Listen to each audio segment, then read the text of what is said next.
right. අපි දැන් පටන් ගන්න හදන්නේ මේ ටෙන්සස් සම්බන්ධයෙන් අපි කිව්ව කතාව වර්ගීකරණ හතරකට බෙදෙනවා. ඒ බෙදෙන හතර ඉස්සෙල්ලාම ඔයාට හඳුන්වලා දෙන්න තමයි මගේ ව්‍යායාමය. හරි. ඒ ව්‍යායාමය ඇතුලේ ඔබ ලියා ගන්න පළවෙනිම මාතෘකාව simple present tense. මම මේක වෙන විදිහකට ඔබට හඳුන්වලා දෙනවා simple present tense. කොහොමද අපි මේක හඳුනගන්නේ? ඔබ හොඳින් අහගන්න. මගේ explanation එක මෙන්න මෙහෙමයි. පුද්ගලයෙක් සිටි ක්‍රියාවක් තිබේ. ව්‍යාකරණ රීතියකින් තොරයි. උදාහරණයක් I කියන මම පුද්ගලයා I work මම වැඩ කරනවා. That is simple present tense. මේ බලන්න ඔබ මෙතෙක් කල නොදැන හිටපු වාක්‍යයක් දැනගෙන හිටපු වාක්‍යයක් වෙන්නත් පුළුවන්. නමුත් මේකට අර්ථයක් තියෙන්න ඕන. බලන්න පුද්ගලයෙක් සිටි ක්‍රියාවක් තිබේ. ව්‍යාකරණ පද්ධතියකින් තොරයි. එතකොට මේ ගලපන්නේ කොහොමද? උදාහරණයක් I work every day. Right? I work every day. මෙන්න මෙතනට එනකොට මේකේ අර්ථය එනවා එළියට. මොකක්ද අර්ථය? මම වැඩ කරනවා හැමදාම. එතකොට simple present tense කියන්නේ මොකක්ද? නමුත් එහගන්න. කිසියම් පුද්ගලයෙක් හැමදාම හෝ පුරුද්දක් හැටියට කරන ක්‍රියාව අපි කතා කරන්නේ simple present tense වලින්. මෙන්න මේ කෑල්ල ඔයා අඳුනගත්තොත් ඔයාට පේපර් එකේ ඉංග්‍රීසි පේපර් එකේ රචනාවට පිළිතුරු ලියන්න. නැත්තම් බයෝග්‍රැෆි එකක් ගැන කතා කරන්න. මට හරිම ලේසි. මොකද මේ බලන්න මෙතන කිසිම ව්‍යාකරණ පද්ධතියක් නැහැ. මම දැන් ව්‍යාකරණ සහිතව මේක ගලපන විදිය ඔබට කියන්න. දැන් එතකොට ඔයාට දැන් මෙහෙම හිතන්න පුළුවන්. දැන් I work every day මම වැඩ කරනවා හැමදාම. හරි. මම දැන් වැඩ කරනවා. I'm working. මේ බලන්න වෙනස am plus ing. Totally different කතාවක්. මොකද්ද මේකට දෙන අර්ථය? present continuous tense. අපි කතා කළා diagram එක ඇතුලේ. tenses diagram එක ඇතුලේ අපි කතා කරා simple, continuous, perfect, perfect continuous. simple සමග ප්‍රථම ක්‍රියාවේදී s එකක් එකතු වෙනවා. s එක එකතු වෙන්නේ කොහොමද බලන්න මේ.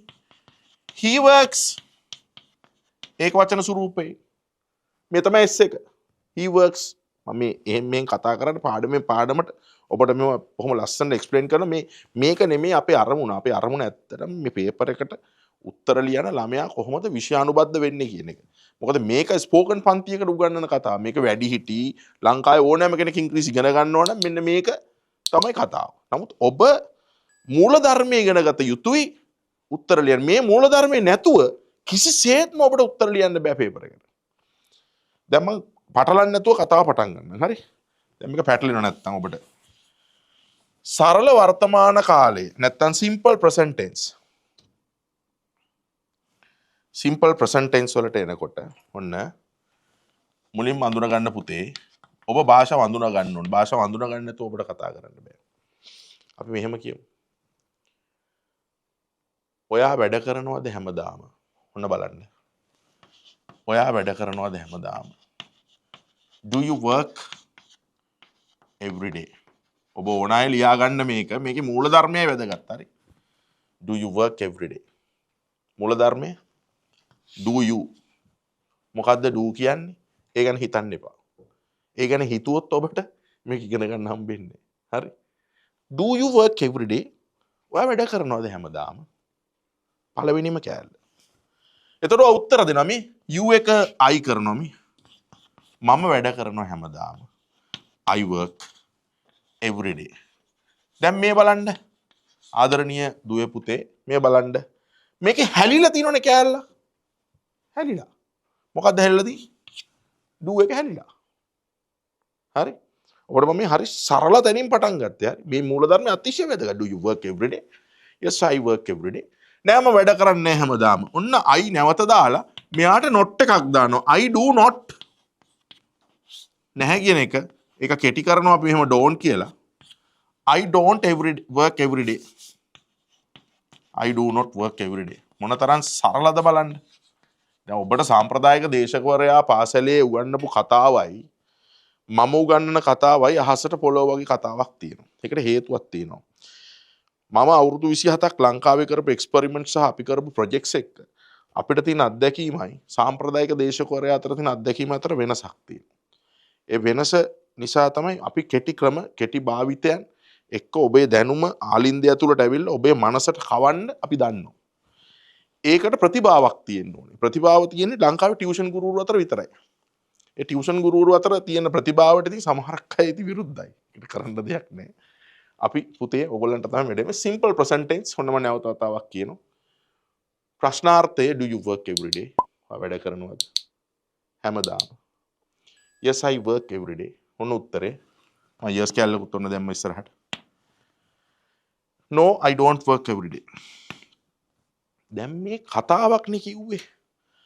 අපොස සාමාන්‍ය පෙළ පේපර් එකේ පින්තූරයක් ඔයාලට හම්බ වෙනවා පාඩම. picture. මිනිස්සෙක් වැඩට යනවා. ඒ පින්තූරේ අපි උත්සාහ කරමු මෙහෙම දැන් තේරුම් ගන්න. මිනිස්සෙක් වැඩට යනවා. හම්බ වෙන මිත්‍රයා පින්තූරය ඇතුළේදී හම්බ වෙන අනිත් මිත්‍රයාට කඩයිරි ටිකක් ඔබට තියෙනවා. හිස්තැනක් එක්ක පින්තූරේ දීලා. එතකොට ඔයා අහන්න ඕන ප්‍රශ්නේ තමයි do you work every day? ඔයා හැමදාම වැඩට යනවද? අන්න ඒක මම මේ ස්පෝකන් කෑල්ල ඇතුලේ ඔයාලට උගන්වන්න තියරි එක. මේ තියරි එක දැන් මම ඉස්සෙල්ලා කිව්වා සිංහල භාෂාවේ ලිවීමට එක ක්‍රමයකුත් කතා කිරීමට තව ක්‍රමයකුත් ඇත. නමුත් ඉංග්‍රීසි භාෂාවේ ලියන්නේ කතා කරන්නේ දෙකම එකම විදියටයි. ඔබ මාත් සමග මේ වැඩසටහන් මාලාව තුල හිටියාම මේ ලියසි ටීවී එකත් එක්ක හිටියාම ඔබට අලුත් දෙයක් ලැබෙනවා. මේ පාඩමෙන් පාඩමට ඔබට අලුත් අර්ථකථනයක් හම්බ වෙනවා. ඒ හම්බ වෙන එක තමයි අපි මේ කරන්නේ. එතකොට ඔයා මේ පින්තූරේට උත්තරේ හිස් තැන දානවා. yes I work. do you work every day? Answer එක යාගේ යට තියෙනවා කඩයිරි වලින්. I work every day. පුද්ගලයෙක් සිටි ක්‍රියාවක් තිබේ ව්‍යාකරණ රීතියෙන් තොරයි. නෑ මම වැඩට යන්නේ නැහැ හැමදාම. no I don't work. ඔයාලට ඕන ඩයලොග් එකක් මේ මූල ධර්මය ඇතුලේ ඔබන්න පුළුවන්. කනවද බොනවද නානවද නිදා ගන්නවද ඕනම එකක් මේ වොකැබුලරි එක වෙනස් කරලා ඔබන්න පුළුවන්. ලොකු කතාවක් නෑ. තා සරලයි. ඔය සිම්පල් ප්‍රසන්ට් ටෙන්ස් වල බහුවචන ස්වරූපය. අයි කියලා ගත්තහම බහුවචන ස්වරූපයයිනේ. දැන් අපි ඔක ඒකවචන ස්වරූපයට ගමුකෝ. ඔන්න බලන්න මම S ભેදය ගැන කතා කරන විදිය. හරි. ඔන්න බලන්න.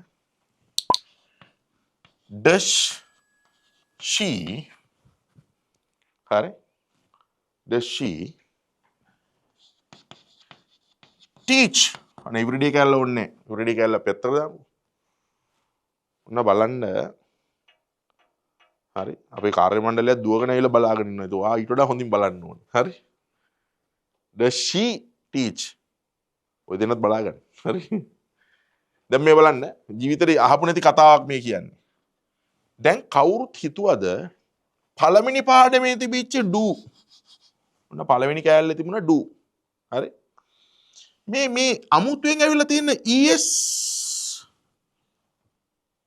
හරි සරලයි කතාව මම මෙයාව ගලවනවා කෑලි තුනකට s es ies කියලා that is the theory s es ies මම පුතාලා දුවලා මේක ලියා ගන්න.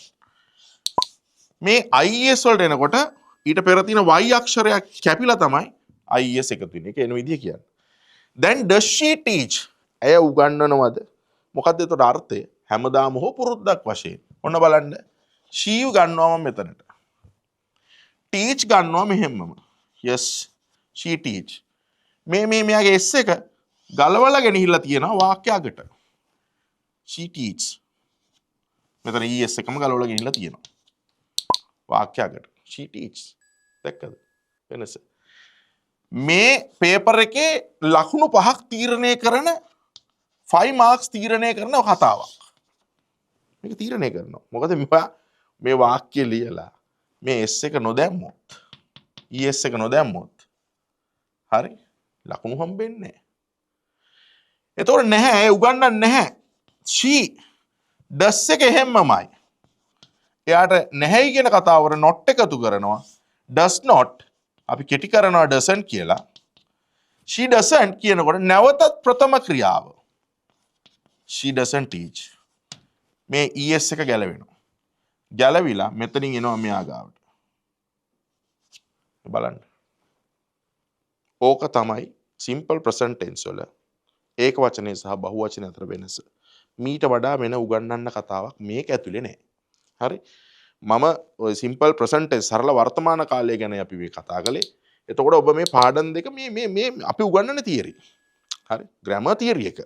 මේ grammar theory ඉගෙන ගත්තාම තමයි ඔයාලට පේපර් එකට උත්තර ලියන්න පුළුවන් වෙන්නේ. හරි?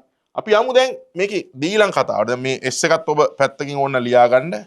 ඔය කතාව අවසන් කරගන්න ඔබට මේ YouTube එක හරහා අපේ පාඩම් මාලාව නැවත ලබා ගන්න පුළුවන්. නැවත රිපීට් කරලා බැලීමේදී එහෙම බලලා පාඩම බලනවා පේපර් එකක් අතර ගන්න උත්තර ලියන්න. හරි සරලයි. මහා ලොකු කතාවක් නෑ.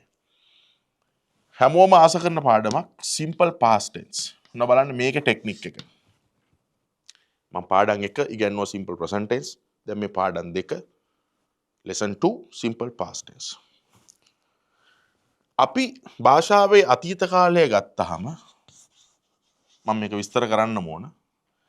අතීත කාලයේ කොටස් 4කට බෙදෙනවා. නමුත් ප්‍රධාන කොටස් 2කට අපි භාවිතා කරනවා.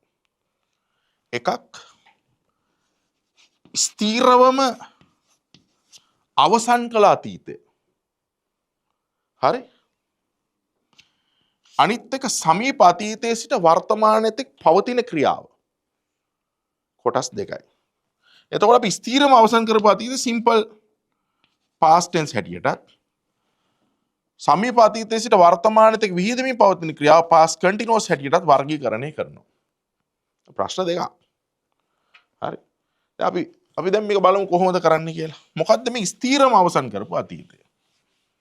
අපි හිතමුකෝ ඔබ මේ බලන වෙලාව අද දිනේ අපි හිතමු 23 වෙනිදා 12 වෙනි මාසේ 2025. ඔබ මේ බලන වෙලාව රාත්‍රී 10යි. හෝ උදෑසන 10යි. AM or PM. මම ඔබෙන් අහන්නේ එක ප්‍රශ්නයයි. ස්ථීරම අවසන් වූ අතීතය කියන එක අර්ථකථනය කරන්න මීට වඩා ක්‍රමයක් නැහැ. ඔබ ඉන්නේ මේ වෙලාවේ නම්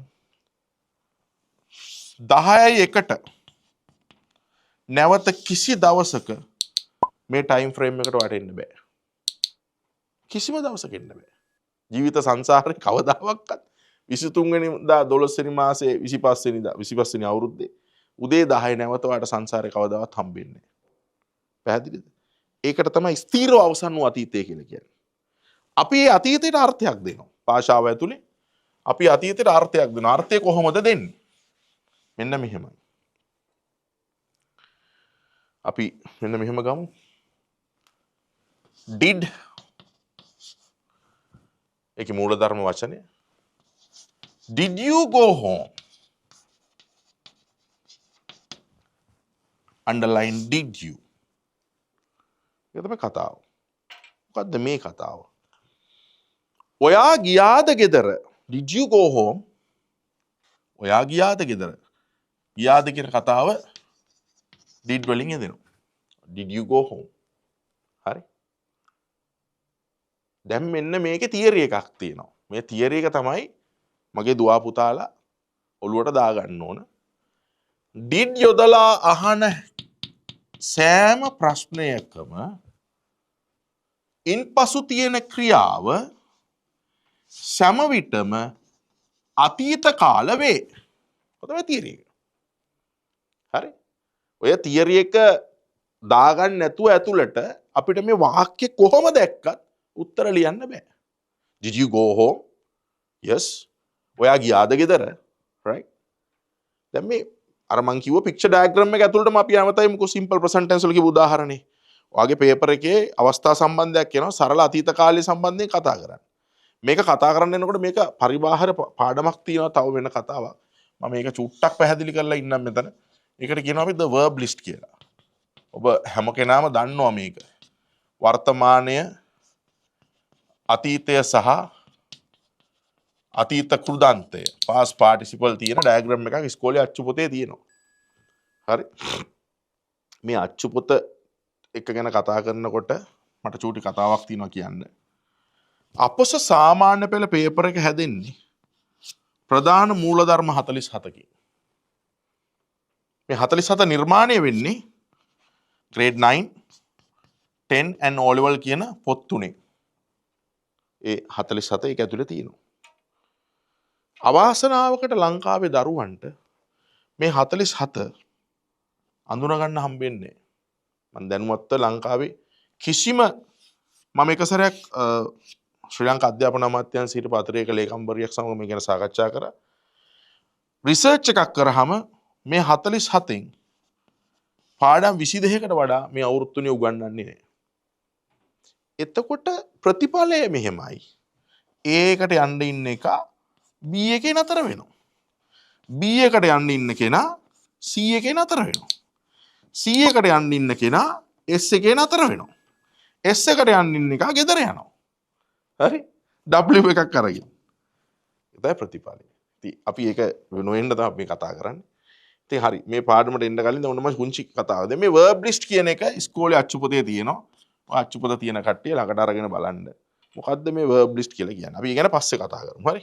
මේකත් අපි පස්සේ කතා කරමු.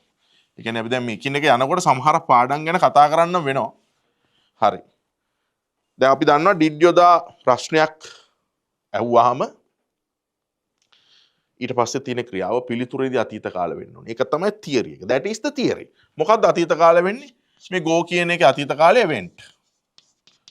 හරි. ඔන්න ඔය වචනේ මතක තියෙන්න ඕනේ. දැන් go කියන එක දැක්කනම් did එක අපට සිරි මේ කොහොම හරි අතීත කාල කරන්න ඕන. අතීත කාල කරන වචනේ ඔයාගා මේක නැත්තම් ඔයාට උත්තර ලියන්න බෑ. මම ඉතා සරල තැනක් ඔබට කතා කරන්නේ. ඔන්න ඔතනයි අපි හදන්න උත්සාහ කරන්න ඕනේ. එතකොට මේ u එක I වෙලා did පිළිතුරට දෙන්නේ නැති වුනහම I went home. හොව් මම ගියා ගෙදර. බලන්න මොනතරම් සරලද කියලා. පුද්ගලයෙක් සිටි ක්‍රියාවක් තිබේ ක්‍රියාව අතීත කාලයි. ඉස්සෙල්ලා පුද්ගලයෙක් සිටි ක්‍රියාවක් තිබේ ක්‍රියාව වර්තමාන කාලයි. ව්‍යාකරණ පද්ධතියකින් තොරයි. මේ මෙතනත් ව්‍යාකරණ පද්ධතියක් නැහැ. did පිළිතුරට දෙන්නේ නැහැ. බලන්න එතකොට මේ කතාව මම ඔබට මකම කතා කරන්නේ I went home. මම ගියා ගෙදර. නෑ මම ගියේ නෑ ගෙදර. කොහොමද කියන්නේ? I දැම්මා. did එක ගත්තා. ඔන්න බලන්න එකතු කරන විදිය. ඒකට නැහැ කියන කතාවට not දැම්මා. I did not. කෙටි කරොත් didn't. I didn't go home. නැවතත් ප්‍රථම ක්‍රියාව. මොකද didn't යදෙනකොට ප්‍රථම ක්‍රියාව. didn't යදෙන්නේ නැත්තම් ක්‍රියාව අතීත කාල කළා තියෙනවා. බලන්න මොනතරම් සරලද කියලා. ඔබට මේක තමයි මේක ඒක වචන බහුවචන ભેදකින් තොරයි. හරි මේ you වෙනුවට ඔබට ඕනෑම කෙනෙක්ව දාන්න පුළුවන්.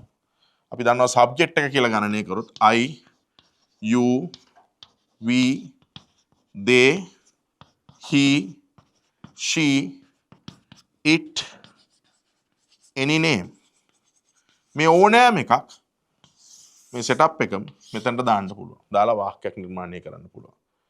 හරි. ඔන්න සරල වර්තමාන කාලය ඉවරයි. සරල අතීත කාලය ඉවරයි. අපි ඊළඟට යනවා සරල අනාගත කාලයට. ඔබ මේ සටහන නැවත නැවත YouTube එකෙන් අරගෙන බලන්න පුළුවන්. තියරි එකට එනකොට අපි ඊට වෙනස් කතාවක් ගැන කතා කරන්නේ. හරි. මේ මූලධර්ම ටික ඉගෙන ගන්න නැතුව අපිට මේ පේපර් එකකින් එහාට යන්න බෑ. හරි. ඊළඟ මාතෘකාව simple future tense. සරල අනාගත කාලය. අපිට තියෙන කාල වේලාව මදි නිසා මේ explanations ගොඩාක් නැතුව ඔබට පට ගාලා අවශ්‍ය කොටස් ටික තමයි මේ උගන්වන්නේ. මෙතනින් එහා පැත්තට පේපර්ස් කරන්න යනකොට ඔබට දැනෙනවා මේ මූලධර්ම අපි නැවත රිපීට් කරමින් ඒවා අරගෙන තමයි ඔයාට මේ පාඩම් මාලාව ඉවර කරලා දෙන්නේ පේපර් එකට කොහොමද ලකුණු අතරට යන්නේ කියලා බලන්න. right simple future tense වලට එනකොට මම මේකට අර්ථයන් තුනක් නිර්මාණය කරනවා. ඊ ම වා ඔලියා ගන්න. ඊ ම වා උදාහරණයක් ඔහු එයි මම එන්නම් අපි එනවා බලන්න තුනම අනාගතයි ෆියුචර් හරි මම ඔබට මතකයේ තියාගන්න කතාවක් කියන්න ඔබට පාසලේදී හෝ මගතොටේදී හම්බ වෙනවා කියන්නකෝ ගෑනු ළමෙක් මතක තියාගන්න මේ පාඩම හරි ගෑනු ළමෙක් සහ පිරිමි ළමෙක් ඔන්න මම පින්තූර දෙකකුත් දැන්නා බලන්න මේ දෙන්නගේ භාෂා ශෛලිය දැන් මේ අපි මේ වැඩේ කරනකොට ගෑනු ළමයි ඉන්නවා පිටිපස්සේ මේ ෂූට් එක බලන වෙලාවේ හරි ඔන්න බලන්න ඒගොල්ලන්ට hina යන මේ කතාව කියද්දි අපි හිතමුකෝ අපි අහනවා මෙහෙම හරි ඔන්න දැන් ගෑනු ළමයෙක්ගෙන් අහනවා ඔයා හෙට එනවද අපි හිතමුකෝ අපි කැමති ගෑනු ළමයෙක්ගෙන් අපි අහනවා ඔයා හෙට එනවද මේ ගෑනු ළමයාත් හරි කැමති එන්නත් කැමති ඉස්කෝලේ හරි මොකක් හරි වැඩසටහනකට එනවද කියලා අපි ඔය වයසේදී අහනවා හැබැයි ඒ ගෑනු ළමයා උත්තර දෙන්නේ මෙන්න මෙහෙමයි මම එයි බලන්න භාෂාවේ ස්වභාවය එයා එන බවත් අපි දන්නවා එයිද කියලාත් දන්නවා හැබැයි ආ උත්තර දෙන්නේ මම කියලා ඇදලා එයි මම එන එක ෂුවර් නෑ කියන අදහස අන්න ඒක ඇතුලේ තියෙනවා අන්න ඒක එහෙම එනකොට අපි මේ සිම්පල් ෆියුචර් ටෙන්ස් වල භාවිත කරන වෙන වචනයක් shall එහෙම වෙන නිසාම අපි භාවිත කරනවා shall එක ලොකු කතාවක් ඒක ගැන පස්සේ කතා කරමු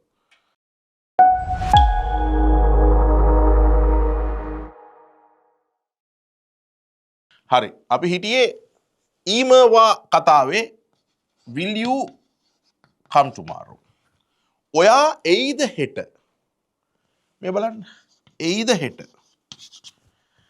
එතකොට ආන්සර් එක yes I will එක එලෙසමයි come tomorrow මොනතරම් සරල භාෂාවක්ද අපි මේ කතා කරන්න කියන එක තමයි දැනගන්න ඕනේ දැන් will එකේ නැත යන අර්ථය දෙනකොට no I will not කියනකොට ඔන්න පුංචි කතාවක් වෙනස් වෙනවා පොඩ්ඩක් මේ කැපිලා ගැටලා යනකොට want වෙනවා I won't come tomorrow මෙතන ඔබ ඉගෙන ගත යුත්තේ මේ will කතාව මොනයි අපොස සාමාන්‍ය පෙළ පේපර් එකේ ඔබට මම මේ එන කොටස් තුනක් ගැන කතා කරා හරි බලන්න සරල වර්තමාන කාලයේ S එක ගැන කතා කළා සරල අතීත කාලයේ ED එක ගැන කතා කළා අනාගතේ will එක ගැන කතා කරා තව පාඩම් 9ක් තියෙනවා ඒ තියරි 9 ගැන කතා කරන්න ඕන අපි මේ 9ට සෙට් වෙන්න කලින් ඔබට නැවතත් මේක බලා ගන්න ඕන මොකද හේතුව මේ බලා ගැනීම ඇතුලේ ඔයාට හරි සරලව වර්තමානයේ අතීතය සහ අනාගතය හරි පැහැදිලිව අඳුන ගන්න පුළුවන්. ඔන්න ඔය කාරණාව තමයි අපේ දරුවන්ට නැත්තේ. ඉතින් ඔය කාරණාව ඇතුලේ බලන්න S ED will මම මුලින් ඔබට අර ඩයග්‍රෑම් එකක් ඇඳලා කියපු ඔබ රිවර්ස් කරලා බලන්න කැමරේ ඒ පාඩම දැන් මම උගන්වලා ඉවරයි. හරි. දැන් අවුරුදු 11ක් ඉස්කෝලේ ගිහිල්ලා ඕලෙවල් පන්තින ළමයෙක්ගෙන් ඇහුවොත් ඔය පාඩම් තුන කියන්නේ කියලා. කියලා වෙන කතාවකට යනවා. ඒ නිසා පුතේ දුවේ ආදරණීය පුතේ දුවේ ඉගෙන ගන්නවා කියන කාලේ ඉගෙන ගන්න ඕනේ. මේක ලොකු කතාවක් නෙමෙයි. ඔබට ගණිතය තරම් විද්‍යාව තරම් සිංහල තරම් විශේෂයෙන් අමාරු නැහැ. ඉංග්‍රීසි කියන එකයි මට ඔබට කියන්න ඕනේ. එතකොට ඔබ කියයි නෑ අපිට අමාරුයි කියලා. නමුත් ඒක හැම කතාවක් නෙමෙයි තියෙන්නේ. මේක හරියටම ඔළුවට දාගත්තොත් මේ පළවෙනි ස්ටෙප් එකේ ඉඳලා 1 2 3 අපි 3ක් ඉවර කළා. අපි ඊළඟ තුනට යනවා තව ටික වෙලාවකින්. ඊළඟ සෙෂන් එකට. ඊට පස්සේ අපි පේපර් එකට උත්තර ලියන ආකාරයට එනවා. එතකොට ඔබට තේරුම් ගන්න පුළුවන් මේක එච්චර ලොකු කතාවක් නෑ. හැබැයි ඔයා මහන්සි වෙන්න ඕන මේ දින 50ක විතර කාලය ඇතුලේ මෙන්න මෙයාව පොඩ්ඩක් හදාගන්න. ඒක ඒ වොකැබුලරි එක ගන්න ඔබ DSC TV ආයතනයේ ඒ WhatsApp නම්බර එකට ඔබගේ නම්බරය යොමු කරලා PDF එක ගෙන්න ගන්න ඕන. right? එහෙම කරාම ඔයාලට පුළුවන් මේ විභාගයට ඕන අවශ්‍ය කොටස් ටික එකතු කරගන්න. අපි උගන්න මූලධර්ම ටික ළඟ තියාගන්න. ඒ ටිකත් එක්ක අපි පේපර්ස් කීපයක් කියවනවා. ඒ පේපර්ස් ටික කරලා ගියාම දෙයියන්ගේ පිටින් මගේ දුවේ පුතේ ඔයගලන්ට A එකෙන් B එකෙන් ඔයාගේ ප්‍රතිඵලය නතර කරගන්න පුළුවන්. මම විශ්වාස කරනවා අවුරුදු 27ක කාලයක් තුල අපි ලැබපු අත්දැකීම් එක්ක අපේ පන්ති වලට ආපු කිසිම දරුවෙක් මෙතනින් එහා ප්‍රතිඵලයකට ගියනේ අවාසනාවකට ඔබ මට මුණ ගැහෙන්නේ ඉතාමත් කෙටි කාලයකට. ඒ කෙටි කාලය ඇතුළත අපි උත්සාහ කරනවා ඔයාගේ දැනුම, ඔයා මෙතෙක් කල් එකතු කරපු දැනුම කොහොමද ඉම්ප්ලිමන්ට් කරන්නේ මේ පේපර් එකට. අපි මේ කතා කරපු ව්‍යායාමය මේ කතාව අපි ඊළඟට නැවතත් ලින්ක් කරගන්නවා. විරාමයෙන් පස්සේ